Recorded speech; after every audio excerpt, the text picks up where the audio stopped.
Hello and welcome to the second episode of Let's Talk. I know the last time we said I won't be here for long, but surprise, I'm back to bring Dad on the hot seat for the second time this time. How are you doing? I couldn't do better. Thank you very much. I'm glad to hear that. I'm glad to hear that response. But this is not too far-fetched.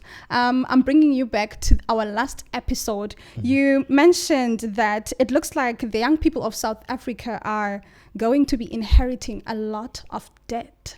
Please take us there and clear some things out for us to understand. And I'm glad you said clear some things out.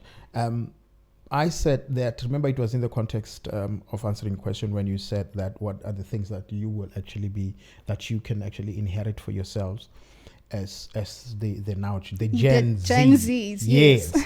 and the fact of the matter is this, né? We have to either face reality and even as much as we have hopes and dreams, we have to balance those hopes and dreams with reality. And the reality is this, that especially in families of people of a darker color, the concept of inheritance, it's only a concept but not a lived experience, in a sense that you find that there are very few and fine between black kids who inherit something of substance from their parents when their parents cross over to the other side. Okay. Now, that is primarily a problem because we have seen, if we are observant enough, that other nationalities or other nations give their offspring, their children, what we call the Oscar blades, if I may borrow Trevor Noah's terminology, give them a head start, by giving something from which to build. And I don't even want to deliberate a lot. It can be a topic for another day. Yeah. It's a long thing. It's a very complex It's a very matter. complex thing, but on the surface, on the main, we know what I'm talking about generally. So the essence of it is that when you are left with nothing, you start figuring things out yourself, and everything you have to start from scratch. That is even better than being left with debt. Ooh. And I'm saying that, Wuti, as the generation, my generation, I'm not sure how aware we are of what we are doing now for our children. So that our children can actually, have some kind of a head start in life. Remember, as my child, if I make provisions for you, you're not going to be existing in silos. So whatever that's going to be happening with your peers, if my contemporaries do not also think, well, we have to prepare our kids to be better, people in society, better people in the nation, patriotic nationals, who who have this purpose of making sure, this burden of making sure that South Africa as a country is a prosperous, a free, and a very safe environment to live in. It's something that you said that it's something that one cannot do alone. Yeah. So it's a generational thing. So if we're going to change a generation, it's going to take a generation to hand over, to pass the baton to the next generation. I know they say brighten the corner where you are, that it starts with one person. It may start with one person, but if it remains that one person, so it's just as well a waste. So it's something that we have to be conscious about, that we have to be aware about. We have to be aware even about the hard truths of our attitudes. And when I say I'm talking about my contemporaries, my generation. We have to look at the best way that we can prepare our children for the best future is if we are intentional about pinpointing the negatives that are obvious, that will threaten, the next generation. Yeah, and they really need to be addressed. Yes, and whether or not they shame us, whether or not we're not proud of them, it's neither here nor there. It's no longer about us. It's about, continuation. It's about continuity. It's about legacy. And what kind of legacy we leave is going to determine, what is going to become of the coming generation. And here's the thing, the debt that I was talking about is that if we do not invest in things positive, obviously possibilities are you will only see the negative or you'll see nothing. Neither of the two are better. And that debt is too heavy, to bear by yourselves, number one, but also number two, it's unfair on you, and number three, I think we have nothing as my contemporaries, as a generation, the now older generation, we have really nothing to pride ourselves in unless we do that. So I was saying in conclusion there, something must be done, and I believe something can be done, but things have gotten way worse than they could have been had they been prevented earlier on. But it's not the end of the world just yet. With that as a fact, we still need to understand that actually it's more urgent now than ever before to make sure that we circumvent the huge debt, national debt, the debt of intelligence, emotional intelligence, the debt of social cohesion. These are the things that are very important for coexistence. What does a young person, when does a young person start to participate in the economy of growing an economy and trying to recover lost things within the economy? I don't think there's a particular age that a young person can actually start.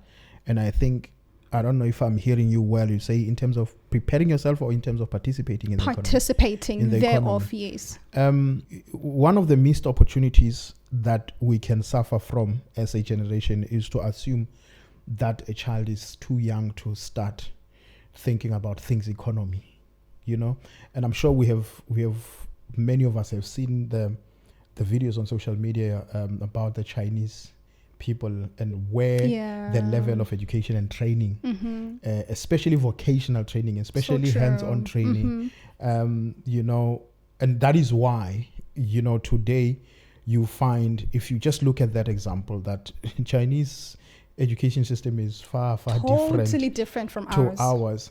And the difference is felt in a sense.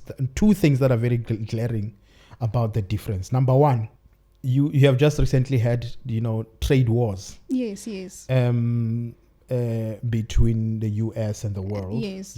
And China is the only country really among one of the very, very few who can say, well, America, whatever you do, we can do. Whatever you do, we can do it twice. We can stand up to you. You cannot dictate terms. And I think this has happened before. You remember with